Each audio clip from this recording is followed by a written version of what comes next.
الشيطان الرجيم بسم الله الرحمن الرحيم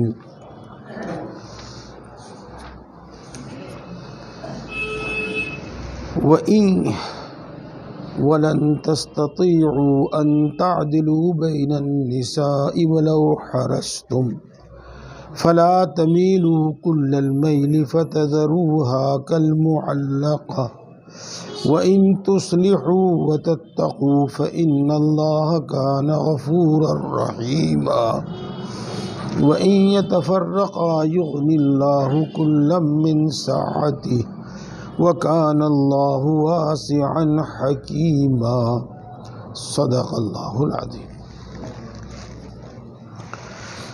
محترم بزرگوں اور دوستو، یہ دو آیتیں خاص طور سے پچھلے ہفتے جو تفسیر ہوئی تھی اس سے متعلق ہے۔ وقت زیادہ ہونے کی وجہ سے ان دونوں کو رہنے دیا گیا تھا۔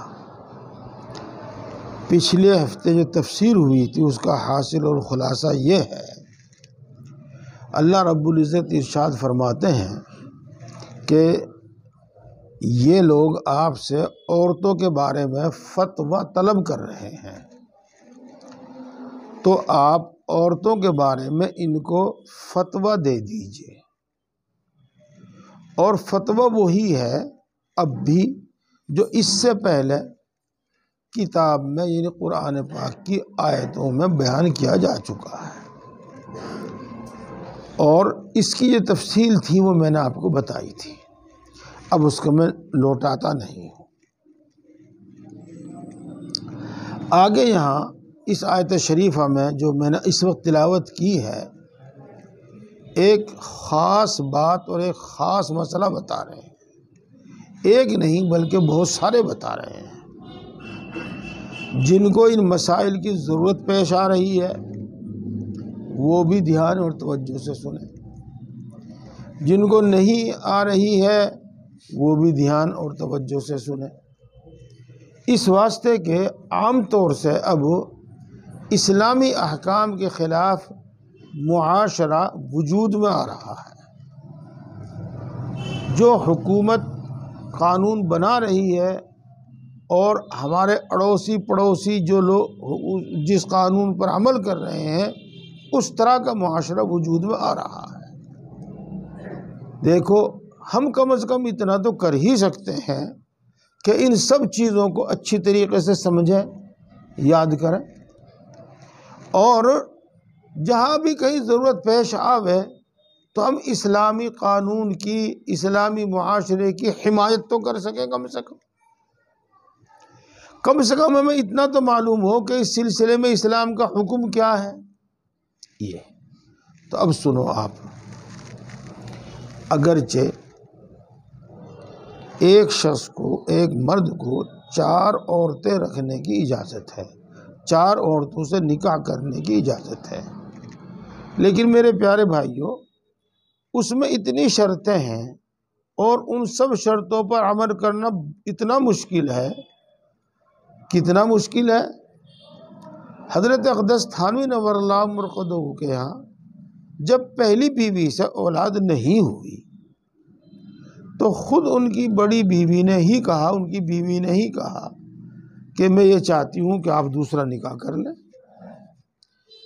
اور میں یہ چاہتی ہوں کہ آپ کی نسل چلے، مجھ سے نہیں اولاد ہوئی تو شاید اس سے ہو جاوے، یہ تو دوسرا نکاح کر لیا گیا۔ اب اس سلسلے میں حضرت کتنی برابری فرمایا کرتے تھے، کتنی برابری فرمایا کرتے تھے،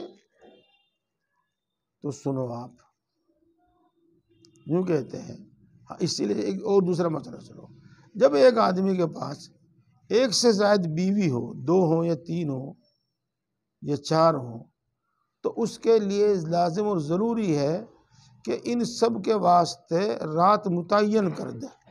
مثلا ایک رات اس کے پاس، ایک رات اس کے پاس، ایک رات اس کے پاس، ایک رات اس کے پاس، یا مان لو تھوڑی دیر کے لیے ایک ہفتہ اس کے پاس، ایک ہفتہ اس کے پاس، ایک ہفتہ اس کے پاس، ایک ہفتہ اس کے پاس، اس طریقے سے دن تقسیم کرتے ہیں۔ اس کو باری کہتے ہیں، قسمت یعنی تقسیم باری کہتے ہیں۔ یہ تو بات آپ کی سمجھ میں آئی. اب اگلی بات سنو. حضرت یوں فرماتے ہیں کہ جس کی باری ہوتی ہے نا اس کے علاوہ دوسری کا خیال لانا بھی میں اس کے بارے میں خیانت سمجھتا ہوں. سمجھے آپ بات؟ جس کی آج باری ہے اگر اس کے علاوہ دوسری کا خیال آ جاوے تو میں اس کے حق میں خیانت سمجھتا ہوں. اب آپ سمجھ لو کہ اس سے زیادہ اور کیا ہوگا. یہ کتنی برابری کرتے تھے. ایک قصہ میں نے آپ کو سنایا تھا اور آپ کو یاد نہ ہوگا تو سننے سے اس وقت یاد آ جائے گا. ایک دیہاتی 2 تربوز لے کے آیا اور کہا جی حضرت جی یہ لایا ہوں میں آپ کے واسطے 2. کہنے گے 2 کیوں لایا, ایک ہی لیا تھا. کہنے گے تیرے 2 بہو ہیں نہیں کہ دونوں کا ایک حق ہے. اچھا ٹھیک ہے. تو حضرت جی نے فرمایا کہ بھائی ترازو لاؤ اٹھا کے تول لو ان کو. کہنے گا ترازو کا کیا کرے گا؟ آخر میں تول لوں گا اور دونوں کے برابر بھیجوں گا. ہاں میں تجھے جانوں ہوں دونوں تول کے لایا برابر ہیں. یہ تو یہ دیکھا تو لو دونوں برابر تھے. پھر حضرت جی نے فرمایا بھائی چھری لاؤ, آدھا اس میں سے اور آدھا اس میں سے کاٹ کے برابر کر کے جب بیچو. چھری کا کیا کرے گا؟ اگنے کاٹ کا آدھا آدھا کر کے بھیجوں گا. اب کیوں؟ اب کیا پتہ ہے کچا اور یہ پکا ہو, اور کیا پتہ ہے میٹھا اور یہ پھیکا ہو.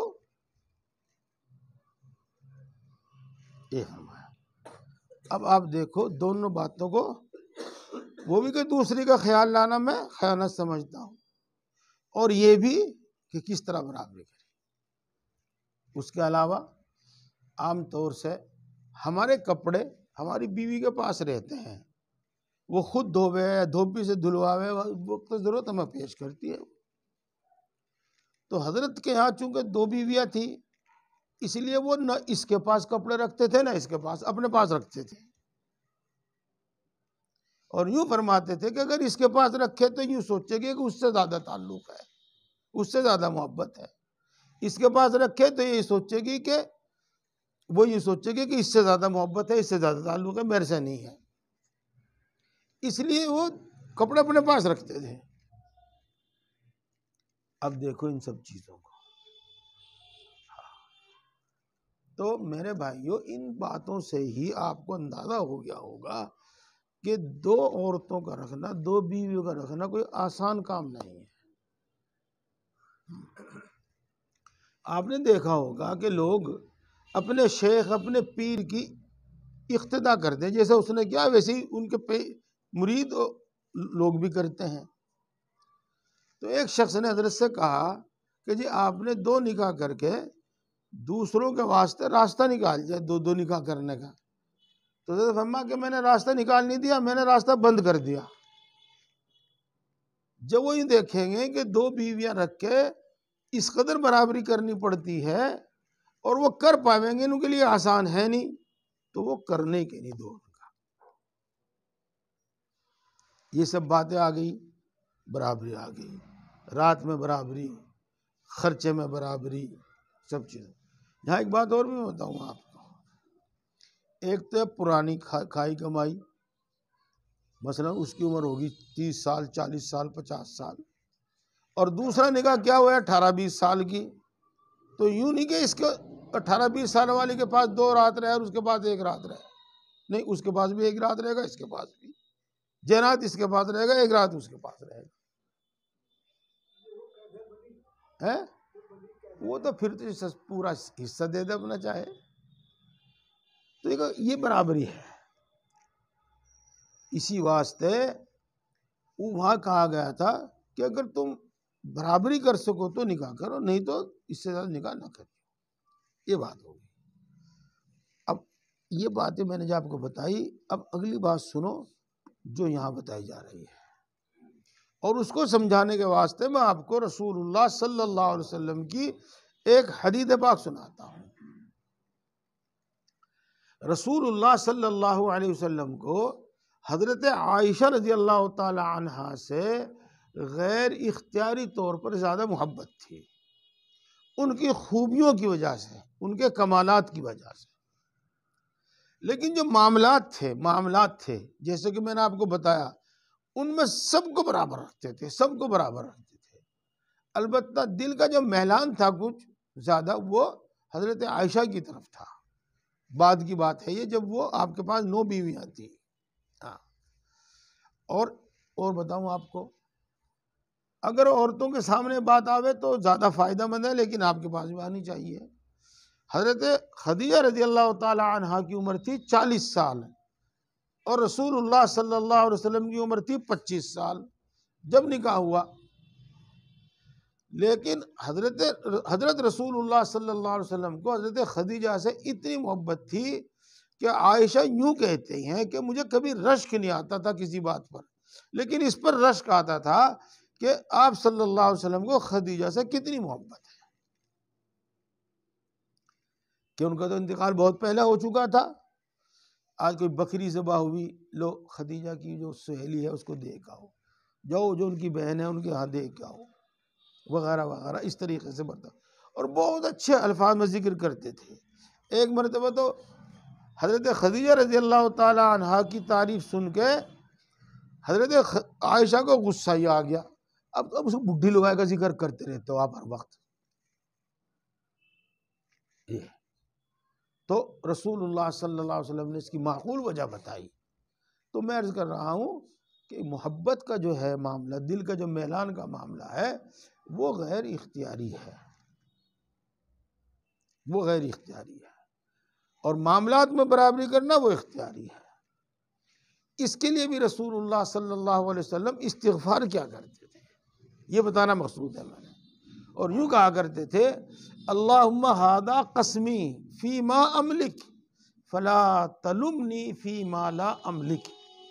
اے اللہ یہ میری برابری ہے اس میں جس میں مجھے اختیار ہے، اور جس میں میرا اختیار نہیں ہے اس میں آپ مجھ سے میری پکڑ نہ کیجیے.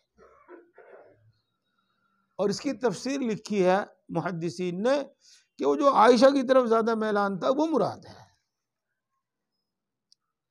یہی بات اس آیت شریفہ میں بیان کی جا رہی ہے. سنو، وَلَن تَسْتَطِيعُوا أَن تَعْدِلُوا بَيْنَ النِّسَاءِ وَلَوْ حَرَصْتُمْ، اور تم عورتوں کے درمیان برابری نہیں کر پاؤ گے اگرچہ تم برابری کرنے کی کوشش بھی کرو، حرص بھی کرو. اس سے مراد وہی صرف دل کا میلان ہے. فَلَا تَمِيلُوا كُلَّ الْمَيْلِ، تو تم اس کی طرف پوری طریقے سے مائل مت ہو جاؤ، ایک کی طرف پوری طریقے سے مائل مت ہو جاؤ. فَتَذَرُوهَا كَالْمُعَلَّقَةِ، اور تو تم دوسری کو بیچ میں لٹکی ہوئی چھوڑ دو. ایسا نہ کرو. بیچ میں لٹکی ہوئی ہونے کا مطلب بالکل صاف بات ہے، ہاں، نہ تو شوہر اس کے حقوق ادا کرتا کہ یوں کہا جاوے کہ یہ شوہر والی ہے، اور نہ ہی اس کو چھوڑتا کہ وہ کہے کہ بھائی اپنی عدت گزار کے کہیں اور نکاح کر لے، چونکہ وہ تو اس کے نکاح میں ہے، جب تک اس کے نکاح میں رہے گی کسی اور سے نکاح ہو نہیں سکتا. تو وہ ادھر میں لٹکی ہوئی ہے، تو تم بیوی کو ایسا کر کے مت چھوڑو، تم عورت کو ایسا مت چھوڑو.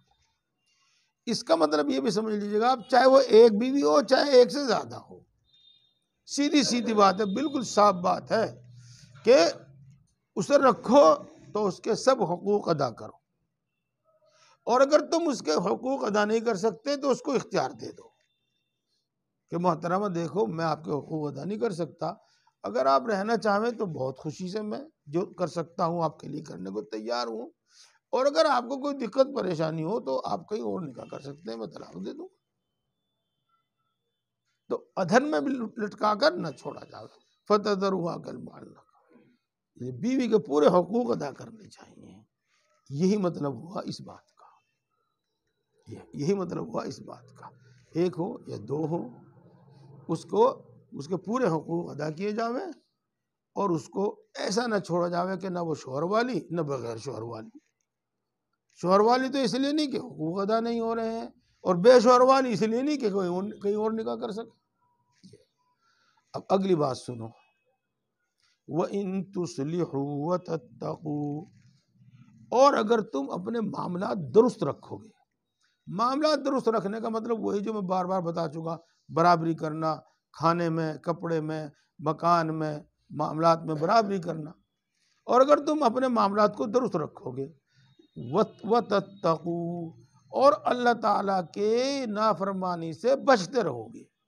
اللہ نے اس سلسلے میں جو احکام دیے ہیں، حکم دیے ہیں، ان کو پورا کرتے رہو گے، آپ ان کی خلاف ورزی نہیں کرو گے، پھر بھی تھوڑی بہت جو کچھ اونچ نیچ ہو جاوے گی، فَإِنَّ اللَّهَ كَانَ غَفُورًا رَحِيمًا، تو بے شک اللہ تبارک و تعالیٰ بخشنے والا ہے، رحم فرمانے والا ہے۔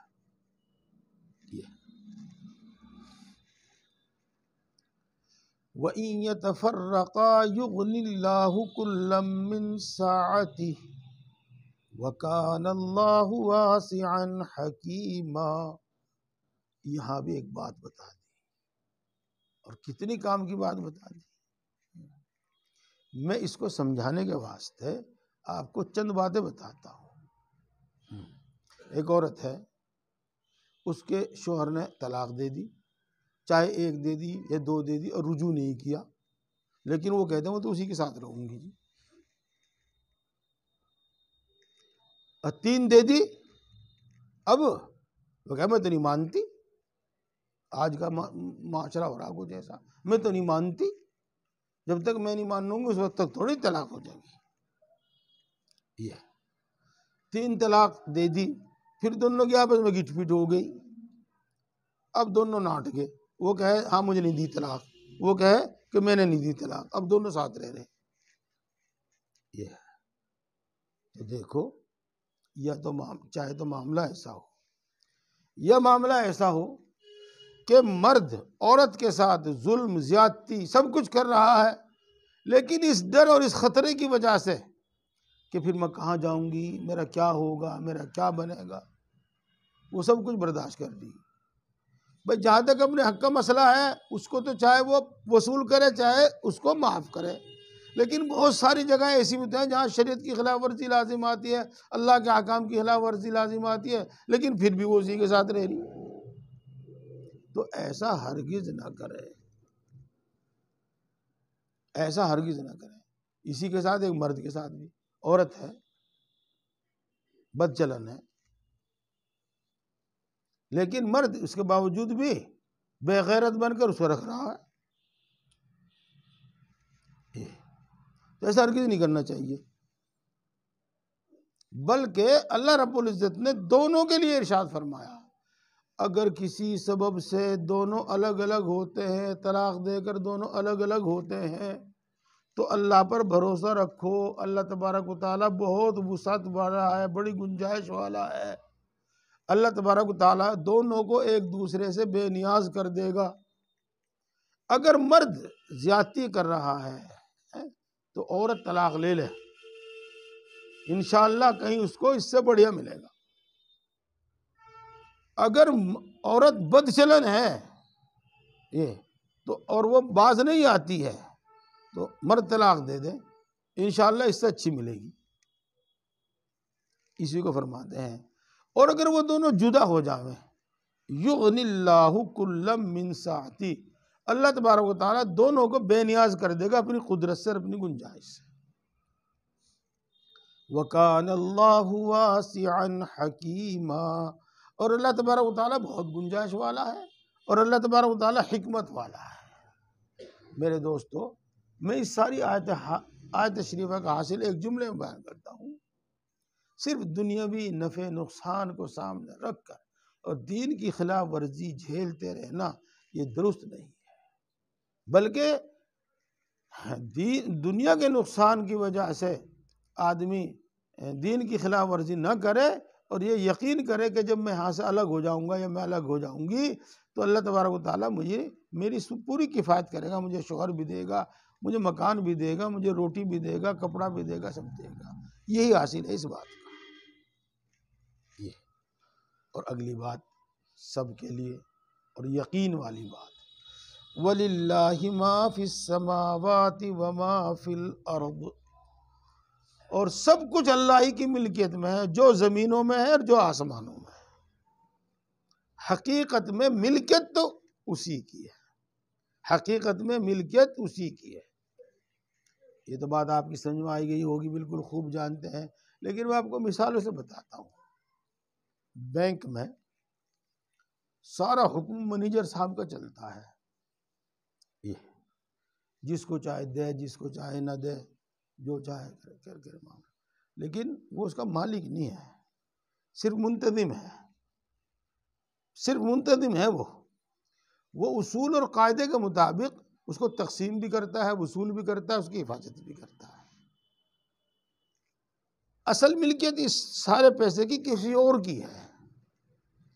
اب ہمارے پاس کسی کے پاس 2 کروڑ، کسی کے پاس 10 کروڑ، کسی کے پاس 10 لاکھ، کسی کے پاس 20 لاکھ، کسی کے پاس 50 بیگھے زمین، کسی کے پاس 100 بیگھے زمین، یہ سمجھو کہ ملکیت تو اللہ کی ہے۔ یہ اس نے ہمیں اس کا انتظام انصرام کرنے کے واسطے ہمیں دے رکھی، اور اس میں اس نے اپنا قانون بھی بتا رکھا، قانون بتا رکھا اتنے مال میں سے اتنا تمہیں دینا ہے، اس طرح کمانا ہے، اس طرح خرچ کرنا ہے، اور اس کے علاوہ بھی نفلی صدقہ خیرات بھی تمہیں کرتے رہنا ہے۔ جب ضرورت سامنے ہو اور آدمی اپنی دولت دبا کر چھپا کر بیٹھا رہے تو یہ اس کے واسطے جائز اور درست نہیں ہے۔ یہ ہے تو اس لیے کہتے ہیں کہ سب کچھ ملکیت اللہ کی ہے، اس کی بھی جو آسمانوں میں ہے اور اس میں بھی جو زمینوں میں ہے، اور لوگوں کے پاس تو انتظام انصرام کے واسطے اللہ نے تقسیم کر رکھا۔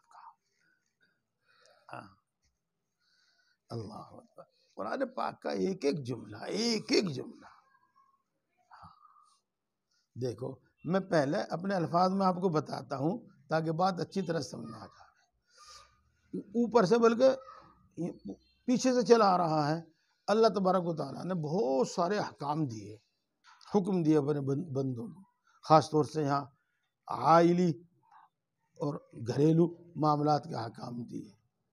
تو اللہ یوں فرماتے ہیں کہ تم ان سب احکام کی پابندی کرو، اور یاد رکھو تم سے پہلے جو امتیں گزری ہیں ان کو بھی ہم نے یہی حکم دیا تھا کہ تقوی اختیار کرو، اللہ کی نافرمانی سے بچو۔ اور تم سے پہلے جو اور امتوں کو کتابیں دی گئی ہیں ان کتابوں میں بھی ہم نے یہی کہا ہے کہ اللہ کی نافرمانی سے بچو، اللہ کے احکام پورے کرو۔ وَلَقَدْ وَصَّيْنَا الَّذِينَ أُوتُوا الْكِتَابَ مِنْ قَبْلِكُمْ، ہم نے ان لوگوں کو جو تم سے پہلے گزرے ہیں اور تم کو بھی یہ وصیت کی ہے اور تاکیدی حکم دیا ہے کہ اللہ کی نافرمانی سے بچو، ان اتقوا اللہ۔ یہ ہے۔ اب اگلی بات، ہر جملہ بڑی اہمیت کا ہے۔ میں اس کو پہلے آپ کو اپنے الفاظ میں بتاتا ہوں۔ کوئی اللہ پر ایمان لاتا ہے، کوئی اس کے ساتھ شرک کرتا ہے، تو جو ایمان لاتا ہے، ایمان لانے میں اس کا فائدہ، اللہ کا کوئی فائدہ نہیں، اور جو شرک کرتا ہے، کفر کرتا ہے، اس میں اس شرک کرنے والے، کفر کرنے والے کا نقصان ہے، اللہ کا کوئی نقصان نہیں۔ اور جو شخص اللہ کو مان کر اس کے احکام کی خلاف ورزی کرتا ہے تو اس میں اس کا نقصان ہے، اللہ کا کوئی نقصان نہیں۔ اور اللہ کی احکام کی پیروی کرتا ہے، اللہ کے احکام کو پورا کرتا ہے تو اس کا فائدہ ہے، اللہ کا کوئی فائدہ نہیں۔ یہ اللہ ہی فرماتے ہیں وَإِن تَكْفُرُوا، اگر تم کفر کرو گے، اس میں احکام کی خلاف ورزی بھی آ گئی اور اللہ تبارک و تعالیٰ کے احکام کا انکار بھی آ گیا، دونوں بات آ گئی اس میں۔ فَإِنَّ لِلَّهِ مَا فِي السَّمَاوَاتِ وَمَا فِي الْأَرْضِ، تو یقین رکھو کہ اللہ ہی کی ملکیت میں ہے وہ سب کچھ، جو کچھ آسمانوں میں اور جو زمینوں میں ہے۔ وَكَانَ اللَّهُ غَنِيًّا حَمِيدًا، اور اللہ تبارک و تعالیٰ بے نیاز ہے، اس کو کسی کی کوئی ضرورت نہیں ہے، اور وہ قابل تعریف ہے، قابل تعریف ہے، تعریف کی اور اچھی صفات اس کے اندر موجود ہے، کوئی اس کی تعریف کرے یا نہ کرے۔ ہاں، یہ تو بات سمجھ میں آئی گئی، لیکن میں آپ کو ایک مثال سے بتاؤں گا۔ ایک ڈالر ہے، ڈالر، چھوٹا سا کاغذ، 70-80 روپے کا ہو، اور اس سے زیادہ قیمتی بھی کرنسی ہے، لیکن وہ اس وقت تک ہے جب تک اس پر سرکاری مہر ہے اور سرکار اس کو کرنسی تسلیم کرتی ہے، اور جس دن یوں کہتے ہیں آج سے یہ 1000 کا نوٹ کینسل ہو گیا، آج سے 500 کا نوٹ کینسل ہوگا، پھر اس کی کوئی قیمت نہیں ہے۔ ابھی ہم نے دیکھا ہے، ہماری آپ کی آنکھوں کے سامنے معاملہ ہے۔ اس کو تو چھوڑ دو، اب آپ دوسری مثال لے لو، آپ کو ملے کوئی ایسا سکہ جو اکبر کے دور کا ہو یا اس سے بھی پہلے کسی حکومت کا ہو، تو آج بھی اس کی وہی قیمت ہے جو اس دور میں تھی، اس سے زیادہ ہی ہوگی۔ وجہ کیا ہے؟ وجہ یہ ہے کہ کاغذ اپنی ذات میں مال نہیں ہے، تو صرف مان لیا گیا اس کو مال، ورنہ اپنی ذات میں مال نہیں ہے، تو 2 پیسے کا کاغذ کا ٹکڑا ہے۔ اور وہ جو سکہ پہلے جب سونے کا ہو یا چاندی کا ہو، جو ہم اشرفی کہتے تھے، درہم کہتے تھے، جو کہتے تھے، وہ اس وقت بھی مال تھا، آج بھی مال ہے، اپنی ذات میں وہ ہے، کوئی ماننے جب نہ ماننے جب، یہ اس پر سرکاری مہر ہو جب نہ ہو جب، وہ تو مال ہے۔ تو دیکھو اللہ تبارک و تعالیٰ اپنی ذات میں اتنی صفات والا اور اتنے کمال والا ہے، کوئی اس کو ماننے جب وہ تعریف کے قابل، کوئی نہ ماننے جب اس کو تعریف کے قابل۔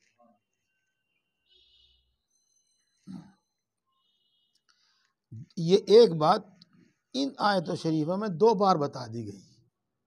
دیکھو پہلے فرمایا تھا وَلِلَّهِ مَا فِي السَّمَاوَاتِ وَمَا فِي الْأَرْضِ وَلَقَدْ وَصَّيْنَا الَّذِينَ أُوتُوا الْكِتَابَ مِنْ قَبْلِكُمْ، یہاں بھی لِلَّهِ مَا فِي السَّمَاوَاتِ وَمَا فِي الْأَرْضِ ہے، اور پھر فَإِن تَكْفُرُوا فَإِنَّ لِلَّهِ مَا فِي السَّمَاوَاتِ وَمَا فِي الْأَرْضِ، یہاں بھی آ گیا۔ اب تیسری مرتبہ سنو، وَلِلَّهِ مَا فِي السَّمَاوَاتِ وَمَا فِي الْأَرْضِ وَكَفَى بِاللَّهِ وَكِيلًا، اور اللہ ہی کی ملکیت میں ہے وہ سب کچھ جو آسمانوں میں ہے اور وہ سب کچھ جو زمینوں میں ہے، اور اللہ تبارک و تعالی تمہارے کام بنانے کے واسطے کافی ہے۔ یہ ہے۔ تو دیکھو دوستو، جب ہمیں کوئی عام سی بات کہنی ہوتی ہے تو ہم ایک مرتبہ کہہ کے چھوڑ دیتے ہیں،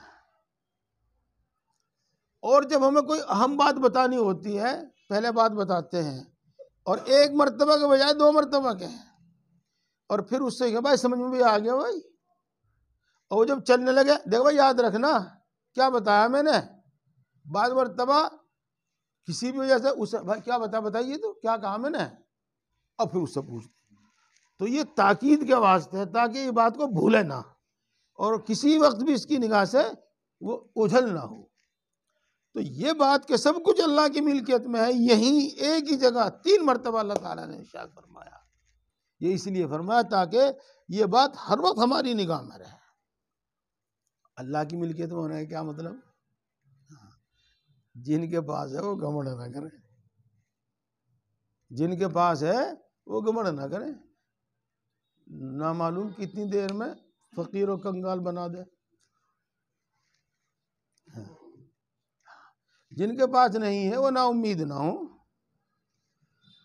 وہ نا امید نہ ہو، کیا پتا کب کتنا دے دے، کس سے لے کر دے دے، ہاں نا امید نہ ہو۔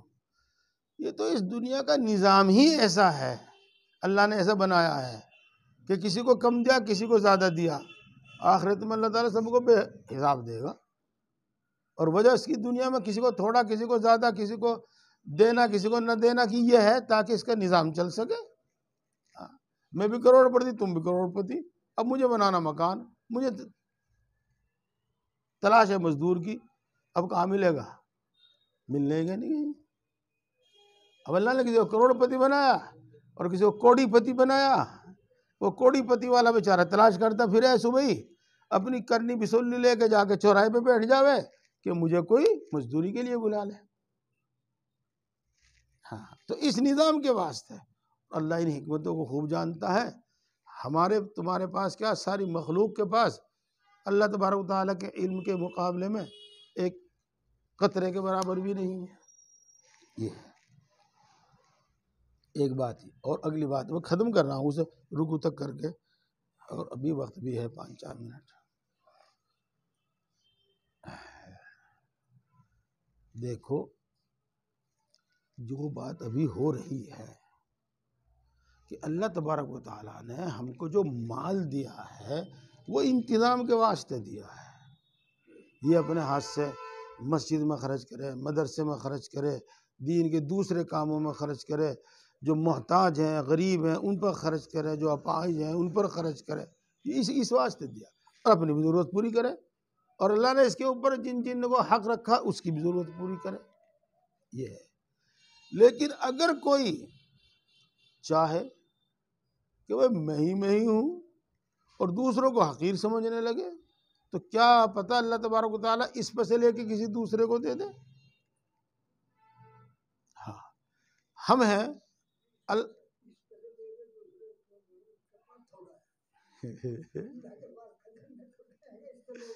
نہیں، یہاں بات یہ ہو رہی ہے نا کہ وہ اگر وہ نہیں غلط میں سمجھاؤں گا میں آپ کو، اس سے لے کے دوسرے کو دینے کا مطلب یہ ہے کہ اس پہ سے جو کچھ ہے وہ لے لے، اس کو محروم کر دے اور کسی اور کو دے دے، کسی غریب کو مالدار بنا دے اور اس مالدار کو غریب بنا دے، بس یہی مطلب ہے اس کا۔ ہاں، یوں نہیں کہ بھائی لے کے دے رہے ہیں۔ ہاں ہاں ہاں ہاں، تو یہ ہے۔ اسی طریقے سے مثال کے طور پر ہم ہیں، اللہ تبارک و تعالیٰ نے ہم کو الحمدللہ مومن بنایا، مسلمان بنایا، اور الحمدللہ ہم سب کو اپنے رسول صلی اللہ علیہ وسلم کی امت میں بنایا۔ تو یہ اللہ تبارک و تعالیٰ کے انعامات اور احسان میں سے ایک بہت بڑا احسان ہے۔ اب ہم ناقدری کرنے لگے اس کی، مسلمان بڑی مصیبت میں ہیں، مسلمان بڑی اس میں ہیں، بلکہ یوں سمجھ لیں کہ بھائی اگر ہم عیسائی ہوتے تو اچھا تھا، بھائی یہودی ہوتے تو اچھا تھا، یا فلاں ہوتے تو اچھا تھا، خدا نہ خواستہ۔ تو کوئی بات نہیں، جب تک اس کو اپنا دین دنیا میں زندہ رکھنا ہوگا وہ اس کو رکھے گا۔ کیا تمہارے علاوہ کسی اور کو ایمان کی توفیق دے دے گا اور اس نعمت کی قدردانی کی توفیق دے دے گا؟ یہ اس کو فرماتے ہیں اِن یشاء یذہبکم ایھا الناس، اے لوگو اگر چاہے اللہ تبارک و تعالیٰ تمہیں ہلاک کر دے، وَيَأْتِ بِآخَرِينَ، اور دوسروں کو لے آئے۔ یہ وَكَانَ اللَّهُ عَلَى ذَلِكَ قَدِيرًا، اور اللہ تبارک و تعالیٰ اس پر قادر ہے، کوئی روک نہیں سکتا اس کو۔ یہ بھی بات ہوگی، ایک آیت اور رہے گی، اسے بھی سنیے گا دوستو۔ اصل میں تو وہ حالت کافر کی ہے، نہ تو وہ آخرت کا یقین رکھتا، نہ آخرت کے لیے کچھ عمل کرتا، نہ اپنی آخرت سدھارنے سنوارنے کے واسطے دعا کرتا، نہ اپنے گناہوں کی معافی مانگتا، اور جو بھی کچھ کرتا ہے بس دنیا کے لیے، اور جو بھی مانگتا ہے بس دنیا کے لیے۔ مزاروں پہ جا رہا تو میں میری بیماری دور ہو جاوے، مزاروں پہ جا رہا کہ میرا کاروبار چل جاوے، مزاروں پہ جا رہا کہ میرا اولاد ہو جاوے، بس مزاروں پہ جا رہا کہ میں الیکشن جیت لوں، بزرگوں کے پاس جاوے وہاں بھی یہی قرض لے کے جاوے، بس ہر وقت اس کی دوڑ دھوپ اسی کے واسطے ہے۔ تو اللہ تبارک و تعالیٰ، اچھا اصل میں تو یہ کافروں کا حال ہے، نہ تو وہ آخرت کا یقین رکھتے، نہ وہ اس کے لیے کوئی عمل کرتے، نہ وہ اس کو مانگتے، یہ۔ لیکن اللہ معاف کرے، ہم میں سے بہت سے مسلمانوں کی حالت بھی قریب قریب ایسی ہی ہے۔ تو اس بارے میں اللہ تعالیٰ جو ارشاد فرماتے ہیں وہ سنو۔ ارے تم دنیا کو کیوں مانگو اور دنیا کے لیے کیوں کرو؟ اللہ کے پاس تو دنیا بھی ہے اور آخرت بھی ہے، تم دونوں کیوں نہیں مانگ لیتے؟ ہاں، اللہ تبارک و تعالیٰ تو تمہیں تمہارے ایسے کام، ایسی سمجھ اور ایسی عقل بھی دینے کو تیار ہے جس سے تم اپنی دنیا سنوار سکو، اور ایسی کہ جس سے تم اپنی آخرت سنوار سکو۔ تم ساری توجہ دنیا کی طرف کیوں کر رہے ہو؟ من کان یرید ثواب الدنیا، جو شخص دنیا کے ثواب کا ارادہ کرتا ہے، دنیا کے اجر و انعام کا ارادہ کرتا ہے، تو وہ جان لے، وہ یقین کر لے، فَعِندَ اللَّهِ ثَوَابُ الدُّنْيَا وَالْآخِرَةِ، تو اللہ کے پاس تو دنیا اور آخرت دونوں کا بدلہ ہے، دونوں کا ثواب ہے، تو دونوں کے لیے کیوں نہیں کام کرتا اور دونوں کو کیوں نہیں مانگتا؟ یہ وَكَانَ اللَّهُ سَمِيعًا بَصِيرًا، اور اللہ تبارک و تعالیٰ بہت سننے والا ہے، بہت جاننے، بہت دیکھنے والا ہے۔ وہ تمہارے آہستہ سے بولنے کو بھی سنتا ہے، زور سے بولنے کو بھی سنتا ہے، جو بات تمہارے دل میں کھٹکتی ہے وہ اس کو بھی سنتا ہے، بلکہ جو بات تمہارے دل میں ابھی نہیں آئی اس کا تمہیں نہیں پتا، اس کو پتا کہ تمہارے دل میں اب کیا آنے والا ہے۔ اور اللہ تبارک و تعالیٰ تمہیں خوب دیکھتا ہے، تم تنہائیوں میں ہوتے ہو، جب بھی اندھیرے میں ہوتے ہو، جب بھی اجالے میں ہوتے ہو، تب بھی تمہاری ہر حال سے وہ بخوبی واقف ہے۔ اگر تم تنگ دست ہو، اگر تم پریشان حال ہو، اس کو پتا ہے۔ مانگو، تم اللہ کی اطاعت کر رہے ہو تب بھی پتا ہے، تم نافرمانی کر رہے ہو تب بھی پتا ہے۔ اللہ تبارک و تعالی ہم کو ایمان و یقین کی دولت عطا فرماوے، اپنی محبت و معرفت عطا فرماوے، اور اللہ کے احکام کی اتباع نصیب